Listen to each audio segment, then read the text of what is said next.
I do not mess with spiders under any circumstance whatsoever.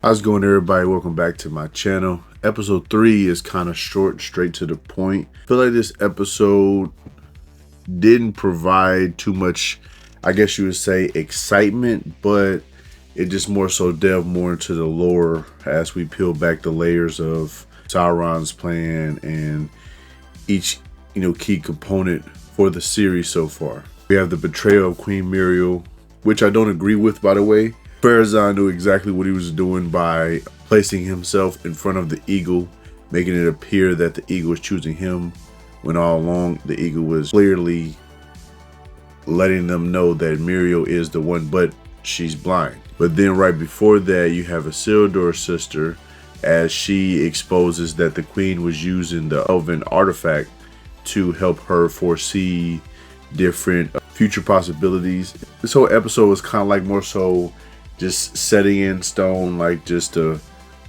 betrayal of each different faction. I mean, you have the situation between Theo and Arondir, where Theo, obviously feeling the grief of losing his mother, is completely against Arondir's advancements of basically still trying to nurture him and be protective over him. Basically is just trying to push him away. But as we see in the later parts of the episode, Theo actually gets kidnapped along with the bandits.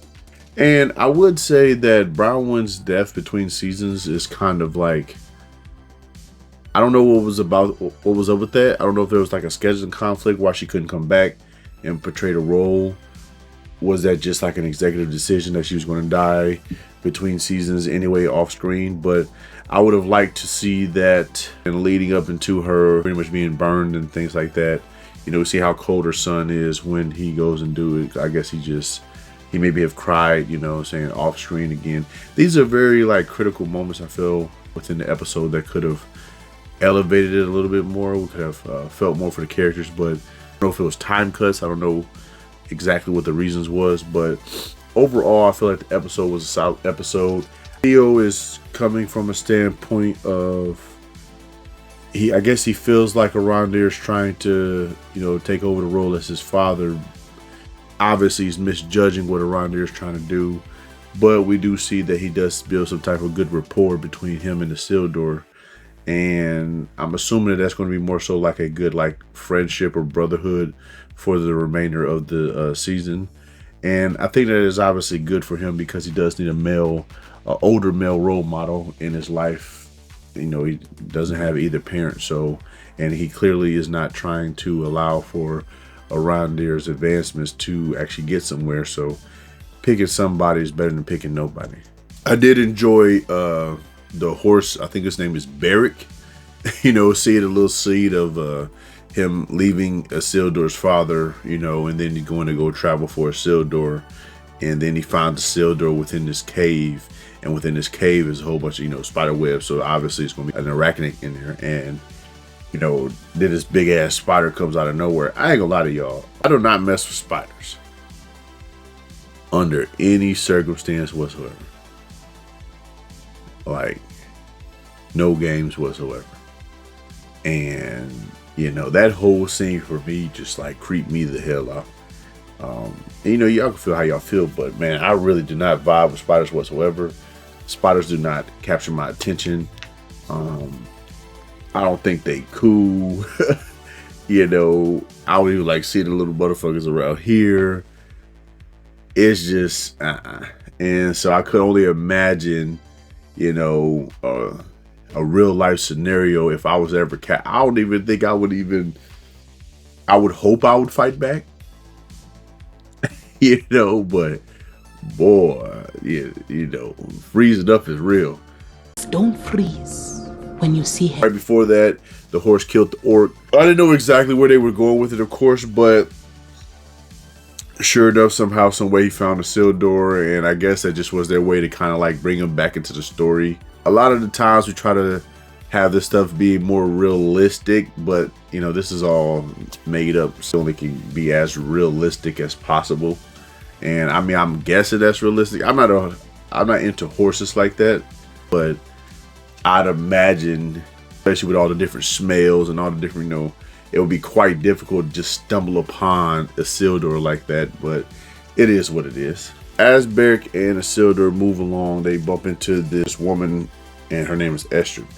And, later we find out that he has been branded by Adar, and this kind of gives like a little turn of events because she, in my opinion, is clearly with bandits within the wood. We see that like Isildur, he gets stabbed, and then there's a fight that ensues. Then they steal his horse, so the horse had just spent all this time finding him, gets stolen again. So it's just a whole thing with that. And in my opinion, Isildur is not thinking with his big head, you know what I'm saying? So I would imagine that this is going to kind of drag on for the remainder of the season, where she kind of is more so a liability, and he is not able to detect the liability because he is, obviously taken back by her. So, but I am looking forward to seeing what is going to happen, because she did turn over the scar, meaning that she's trying to cover it up. I'm wondering if Arondir will pick up on that, or anybody else will pick up on that. I'm not too sure. That whole story, I guess, we just got to wait and see how that turns out. Like I said, again, I'm not too sure. But moving on, during he meets with Annatar, Sauron, and Celebrimbor, and they have convinced him, or more so convinced his wife Disa, on getting more mithril so that they can create more rings, and then obviously give the 7 to the dwarfs. And so we see that eventually, although he is very stubborn, he does eventually talk to his father, and his father's kind of cold. I ain't gonna lie to you. Cold-blooded. It wasn't as, I don't even know what I was really expecting, to be honest. I guess I was expecting wisdom, more so, more maturity from his father, but I guess his father really is just that stubborn. Even in the moment that's clearly is open, his son opened the door first to, for them both to apologize to each other and for them both to be more vulnerable. The father still took the approach of saying, I'm going to stand on my ground and I'm going to remain stubborn. But he did hear him. And we see at the very end of the episode that he did ended up going to Eregion to aid in the creation of the 7 rings for the dwarves. This is obviously playing right into Sauron's hand, and I guess it just really is telling on how easily he can manipulate Celebrimbor. I mean, we even got that Celebrimbor has decided to lie to the High King because Sauron has sowed the seed that basically they will come and try to stop him from continuing his advancements.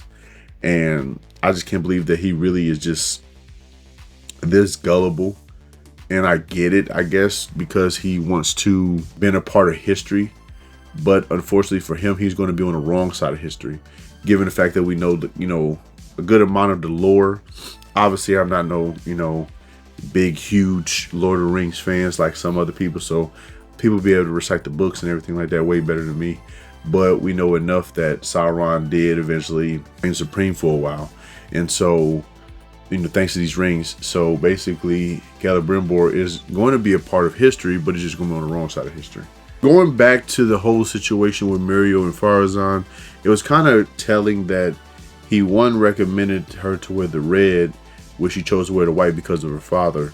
But then later on, when she's supposed to be crowned the queen, he chose to wear the red instead, which is, it was like, you could obviously see him getting ready to undercut her. Then when the eagle shows up, he stands in the way of the eagle, making it appear that the eagle's choosing him, but that's not the case at all. And I believe that a lot of people understood that, but they just wanted so bad for her to be gone and her to be, out of there. I guess it's just telling that no matter what part of life you're in, whether you're a queen, king, wherever you're at, peasant, it's just going to be backstabbers, traitors, people that just don't want you to win. People feel like they can do better than you. That's never going to change. a sidebar, I do like how she handled the situation when the woman walked up and slapped her. I thought that was very, I wouldn't say mature. I would say that she was more so just upholding her integrity and her honor and, you know, her role as the queen or soon to be queen, you know, taking that leadership position and trying to understand what the woman had felt from, you know, losing her loved one. So I guess I could see why she did it. And I guess, you know, within that context, I could feel happy for her that she chose that. I can't say that I would have chose that, you know, if some guy, you know, I'm soon to be king and come up and slap shit at me. I don't think I would have chose that route. But when the writers are taking these, you know, themes and putting them into the script, and we seeing how someone could take a situation and turn it into something positive, or more so, you know, uniting the front when clearly there's someone there to divide it, that's always going to be admirable. And I'm hoping that this whole, I don't even know exactly what I'm hoping for when it comes to this clear betrayal. I'm assuming that she's going to be casted out. I'm assuming that someone is going to take it upon themselves to stay with her and guard her and shield her. She's definitely going to get kicked out of the kingdom, and yeah, it's just pretty unfortunate, really. I guess in conclusion, the episode is clearly moving the plot further along. I'm expecting the next episode after this, episode 4, to be a lot more exciting, a lot more, you know, I can invest more into it. We still had a situation with Poppy, Nori, and the stranger, and when the stranger went to go protect them, it caused a big massive sandstorm and sent them flying away. So I am looking forward to getting the resolution of that.